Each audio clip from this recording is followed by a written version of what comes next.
regarding Tobago that will be devolved onto the Tobago legislature are agriculture, plant and animal quarantine, community affairs and cooperatives, conservation other than national environmental conservation, consumer affairs, culture and entertainment, economic planning and development other than macroeconomic policy, national planning and development, education, library, training and skills development, emergency management systems, employment of persons who are not citizens, financial matters including borrowing, investment, revenue, and other matters of the Tobago Island government other than banking, central and commercial, financial intelligence, foreign exchange and exchange control, macroeconomic policy, national insurance, national pension scheme and taxation, forestry,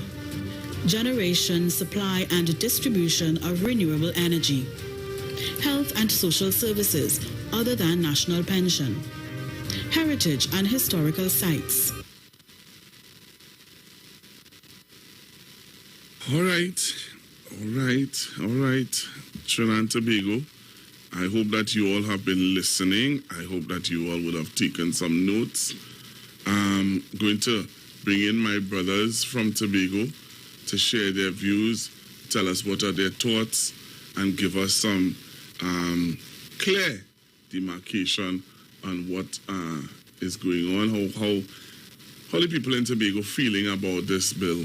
All right, so let me bring in my brothers and they from Tobago. All right, so good morning again, brothers. How are you all going? I'm quite good. I think that the Parliament did an excellent job summarizing the intent of the bill. Right. And who have eyes to see, let them see. Who have ears to hear, let them hear. Right. One of the things that I am personally feeling, I said it last night, I'm guarded against disappointment because the current process that we're in now, because the Parliament documentary doesn't cover that,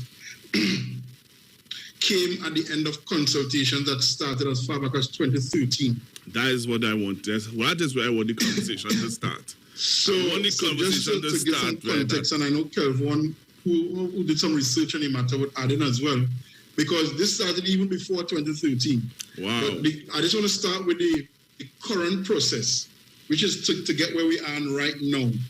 So it started in 2013 after the 12-0 victory in the Tobago House of Assembly elections. Right. So Charles actually approached then Chief Secretary over London.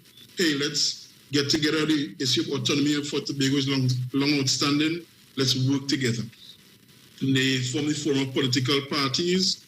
Everybody who contested the 2013 election was invited. Everyone went to the first meeting.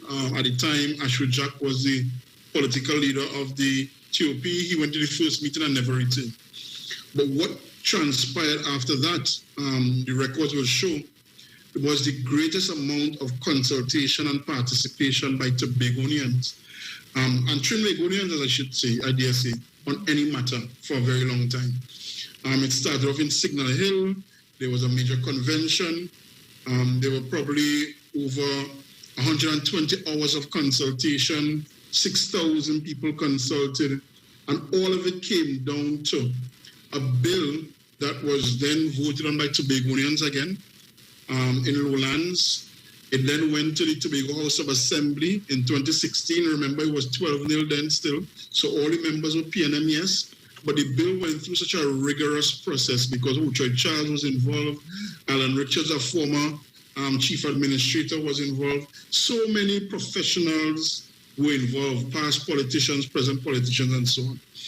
And the then Tobago House of Assembly in 2016 passed a Tobago bill, which proposed autonomy for Tobago and instructive autonomy in Tobago, which was then transmitted to Parliament, to Cabinet, because that's the current procedure. For a Tobago bill or Tobago law to be put into place now, it has to be passed by the Tobago House of Assembly, sent to Cabinet, and of course, Cabinet would then take it to Parliament when the time is right in Cabinet's mind. So it was transmitted in 2016 to Cabinet. Keith Rowley laid this in Parliament in 2018. So from 2018, and it went straight to Joint Select Committee of Parliament. So from 2018, and then of course, there was an election in 2020, so the Joint Select Committee's work was preserved, 2 years of work preserved, and then they were supposed to report to Parliament in January of 2021, after having preserved the original work. Of course, before even the date of the election, so nobody knew the date of the election, or even the outcome of the election for that matter. And they then asked for an extension to May. So consultations happened all this time. They kept calling in experts, witnesses, legal luminaries, you name it. The Joint Select Committee of Parliament, so it meant that there were PNM members, UNC members, independent members. So in the first place, it was a joint effort from Tobago. It wasn't only the PNM. It then went to Parliament, and it was a joint effort of the Parliament to produce this bill. And then we come now where the bill, the report is finally laid after the extensions and the extensions. The report is finally laid in May and debated earlier this week, Monday, Tuesday, as we saw, and that was the outcome. So can you imagine how frustrating it is to hear the UNC saying that after we've been consulting on this effort, this specific effort since 2013, that people need more consultation. And I mean, I'll bring in Kelvin here because although this particular process started in 2013, there were efforts even before that this effort in 2013 took into consideration. And I know Kelvin could speak to the John Prince report on those things. So good morning again, Pastor Google. And just to pick up where Kwesi left off, as you know, the matter of Tobago self-government is an evolving one, started way back in 1977, which led to the establishment of the Tobago House of Assembly in 1980. Then we had the amendments in 1996. And even then, what we recognize is those amendments did not suffice the very intention of what Mr. Robinson would have exposed in 1977, which was Tobago's right to self-determination.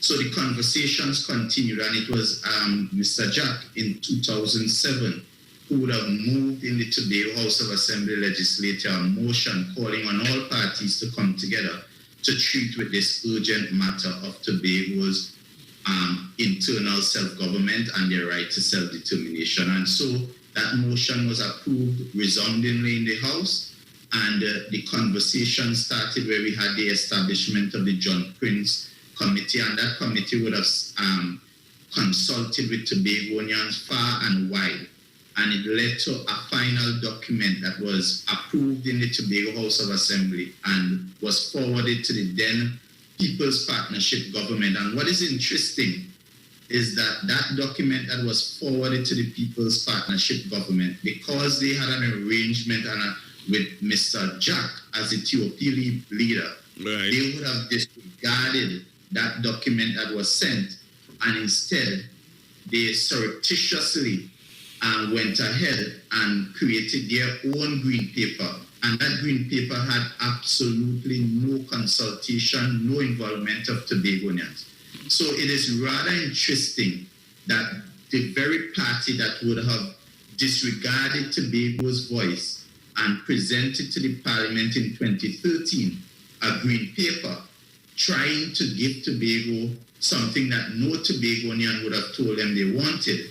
They are the ones now saying that, we should consult and they would not give approval to this bill until it gets the kind of consultation that they believe is required. So it is very confusing, it's very disingenuous that this bill, as Kwesi would have shown you, that would have gone through the length and breadth of Tobagonians, taken up all the issues, because what you would recognize as well, Pastor Google, there's some fundamental issues that really binds the dreams and aspirations of Tobagonians, one of which is the removal of cabinet domination, the removal of Tobago. Before you reach there, I say I want to spend some time on the consultations, because you see, that has been the argument. Remember, it's a case that they're billing,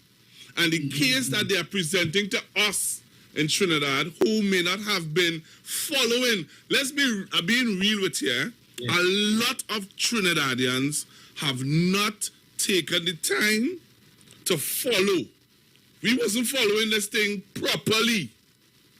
And we as the big brother had to admit that we dropped the ball, because we were thinking, well, you know, that's Tobago business. That's Tobago affairs. We don't want to get too much involved. So we were allowing things to go, but we were not honestly following the consultations.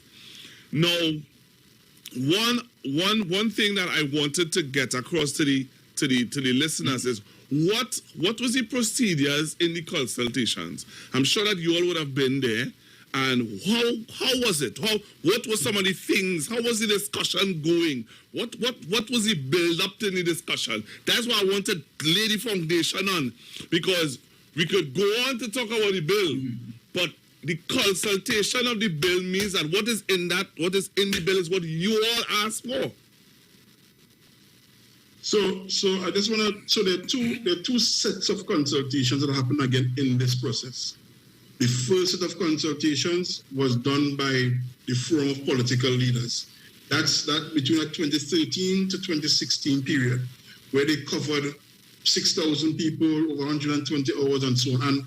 And that was the length and breadth of Tobago, but also there were actually consultations in Trinidad.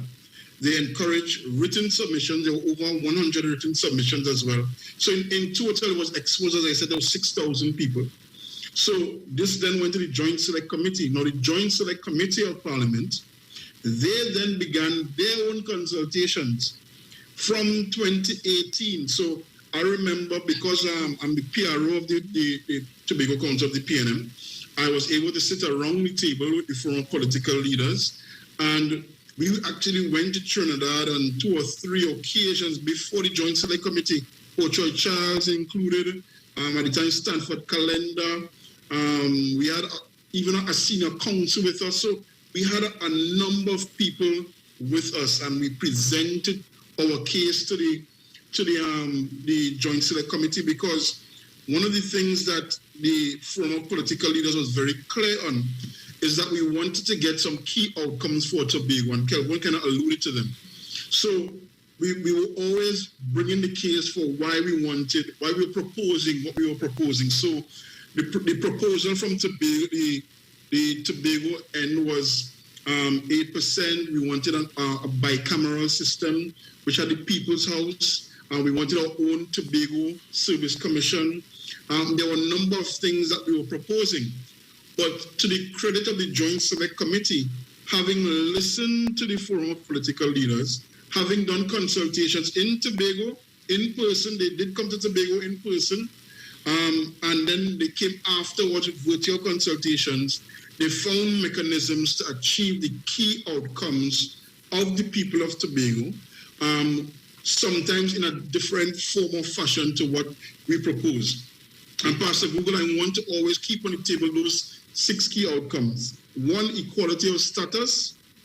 2, lawmaking powers. 3, self-determination. 4, greater participatory governance.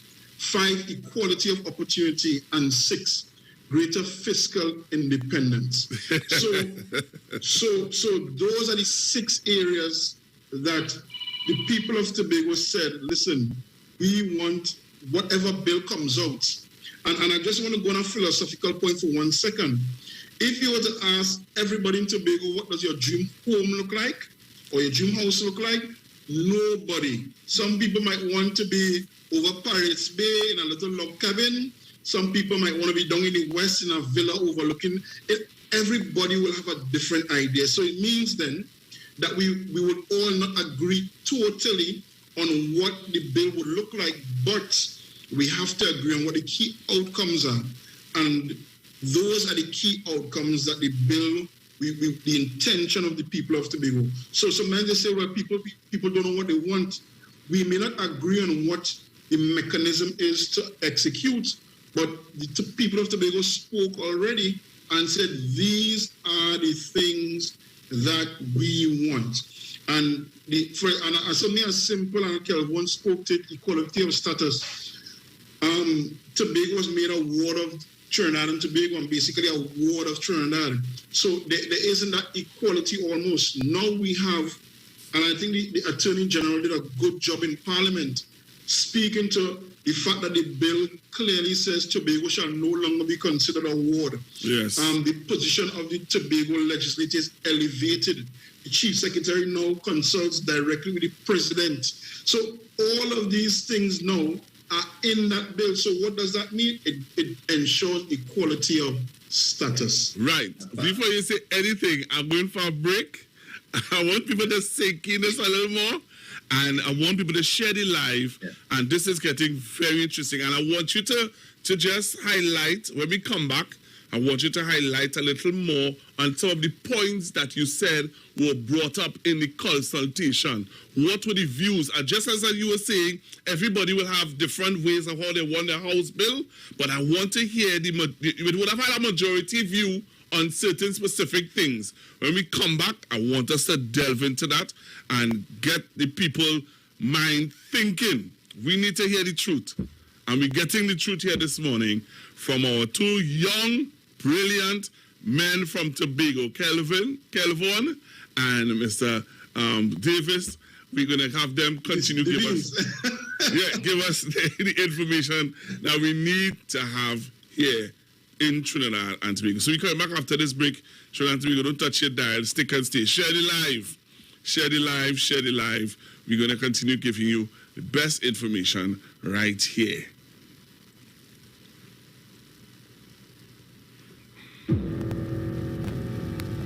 What's happening with Tobago affairs? All eyes are on Tobago, and we on the Street 919 FM will keep you informed. This Friday on the Street 919 FM, join me, Pastor Google, as I will have on my show Kelvin Morris and Mr.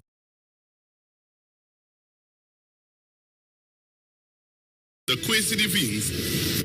Hi, I am Assemblyman Kelvin Morris. Kwesi Devines and I will be on the Street 91.9 FM with Pastor Google talking about Tobago's autonomy on Friday at 11 a.m. See you there. This Friday, 11:05, join me with Kelvin Morris and Mr. Kwesi Devines as they will be discussing the Tobago bill right here on the Street 919 FM.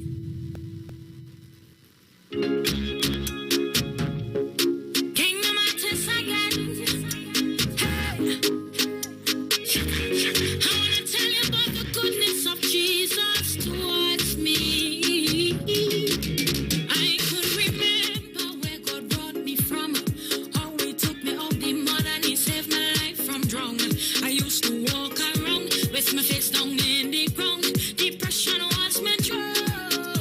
Didn't know that he had a crown. Well, no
What's happening with Tobago Affairs? All eyes are on Tobago, and we on the Street 919 FM will keep you informed this Friday on the Street 919 FM. Join me, Pastor Google, as I will have on my show Kelvin Morris and Mr. Kwesi Devines. Hi, I am Assemblyman Kelvin Morris. Kwesi Devines and I will be on the Street 91.9 FM with Pastor Google talking about Tobago's autonomy on Friday at 11 a.m. See you there. This Friday, 11:05, join me with Kelvin Morris and Mr. Kwesi Devines as they will be discussing the Tobago Bill right here on the Street 919 FM.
All right, so we are back with you, Trinidad and Tobago. We are back.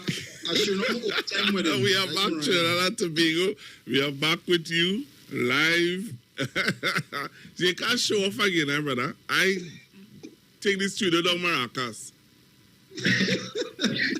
I down Maracas now. So to the viewers and followers of on the Street 919 FM, I tell my boss on there, I want to do this thing in Maracas.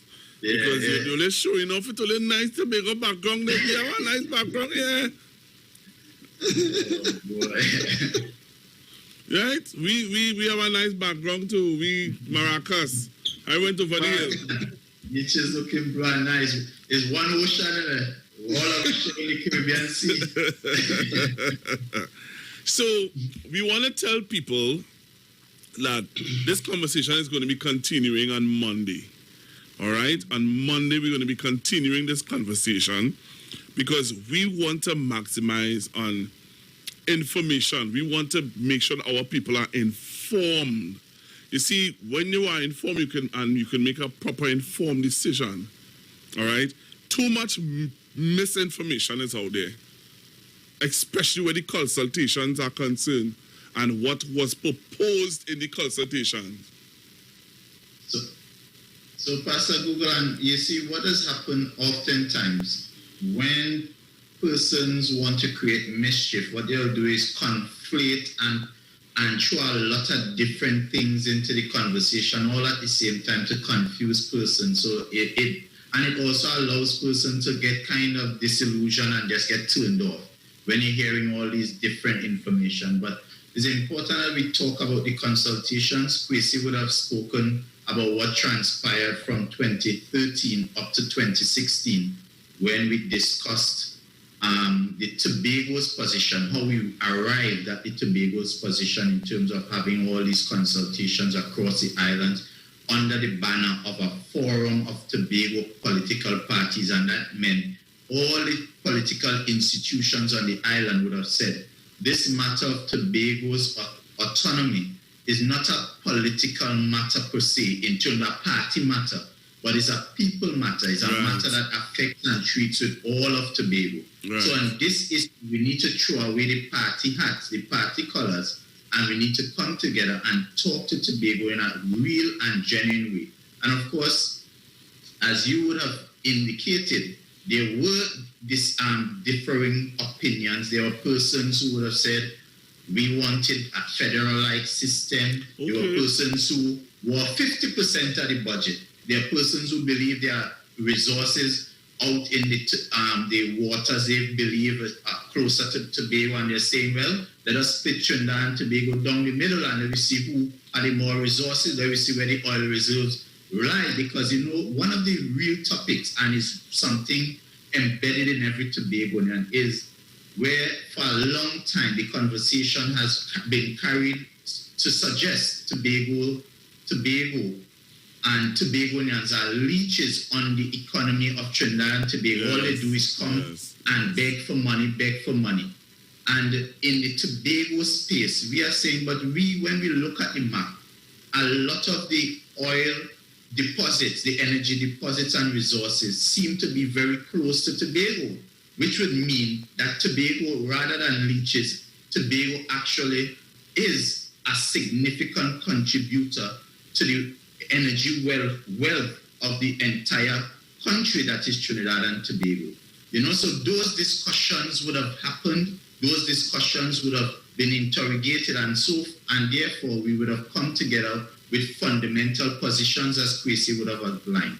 Right. Those positions were sent to the cabinet of Trinidad and Tobago, and the cabinet, led by the Prime Minister, would have laid that Tobago position in Parliament for consideration by a GSC. It's also important to understand who constitutes the GSC, because if you listen to the opposition, you would believe for the last 4 years that GSC would have been involved in 2 incarnations, that they had absolutely no involvement at all. And that is absolutely incorrect. The GSC comprised the members from the government, members from the opposition, and the independent senators as well. So what you have also, so you see in the Tobago situation, you had a bipartisan kind of collaborative approach.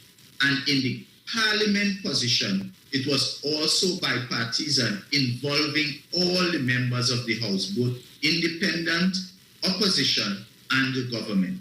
So the narrative that this bill now is something about the PNM, and the PNM doesn't want to give Tobago this, and the PNM doesn't want to give Tobago that, is a very disingenuous, a very dishonest narrative, because what would have come out of the GSC would have been a product of the work of independent senators opposition and the government. So that Pastor Google, let me just add to something Kelvin is saying there. As a matter of fact, one of the independent senators who sat on that joint select committee, Dr. Maria Remy Dillon, she actually came out quite upset in the media, expressing her concern that this thing is being called a PNM bill. And I even got from members of staff in Parliament that she worked tirelessly to bring this bill to where it is today. So, I mean, as a professional, as a member of Parliament, as a senator, I think it's almost disrespectful to her as people are branding this as a PNM bill. Yes, the PNM is involved. Yes, the PNM is supporting the initiative. But this was born of, one, the people of Tobago, and two, a joint effort of the members of Parliament. The other consideration before you is that this bill requires in the lower house a 3/4 majority, which means you require at least, I think it's 31 of the 41 members in the house to pass this bill. The PNM only has 22 members, and the PNM from day one would have indicated that their 22 members are available to give support to this bill. It therefore means we require the support of the UNC, and thus far we have seen their actions coming forward when it comes to this bill, and it is important now for not just Tobagonians, but Trinidad and Tobagonians to call on the UNC to do the right thing and ascribe to Tobago this right to self-determination that has been a quest since 1977, one that would have been championed by A.N.R. Robinson, one that he would have brought back to life again in 1996, and one that would have had the involvement of all Tobagonians at this stage. All right. Well, we have to go for the 12 o'clock news. All right. We have to go for our 12 o'clock news. And when we come back from the news, I just want you all to go a little bit in depth again into the discussion at the consultations, a little more in depth into it, and then we could take some calls, and then we will we'll get ready for Monday. That's okay? Yeah, no problem. All right, so we're going to get ready to go for the news. Trinidad and Tobago, we're getting ready to go for the news in a short bit. Don't touch your dial again. Stay right here with us on the street, 919 FM. All right, so we're going for our break, and then we go for the news right after. Sign up and save with Green Dot.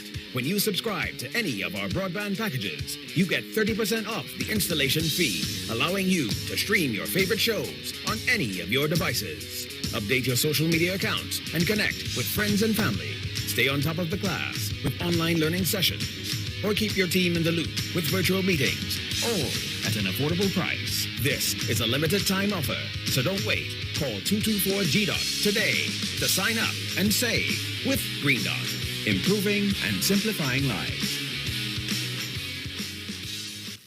Tune into the street 91.9 FM. Every Sunday from 10:05 a.m. to 11 a.m. For the Repairing of the Breach radio program with me, Bishop Showinal Thomas. The scripture says, and they that shall be of thee shall build the old waste places. Thou shalt raise up the foundation of many generations, and thou shalt be called the repairers of the breach, the restorers of the paths to dwell in. Don't miss it. Repairing the Breach radio program with Bishop Showin R. Thomas on the street 919 FM every Sunday from 10:05 a.m. to 11 a.m.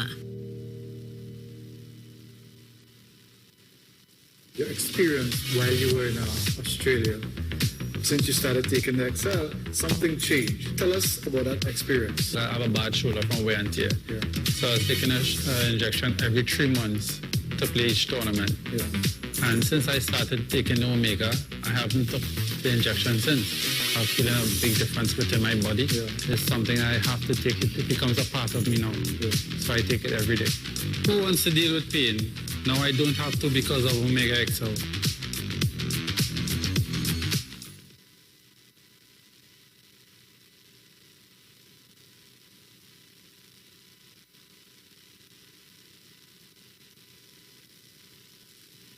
Share the live. Share the live. The Street 919 FM on Facebook and Instagram. Share the live. Iowa George on Instagram. Share the live. Iowa TV and Street TV on YouTube. Share the live. The Street 919 FM.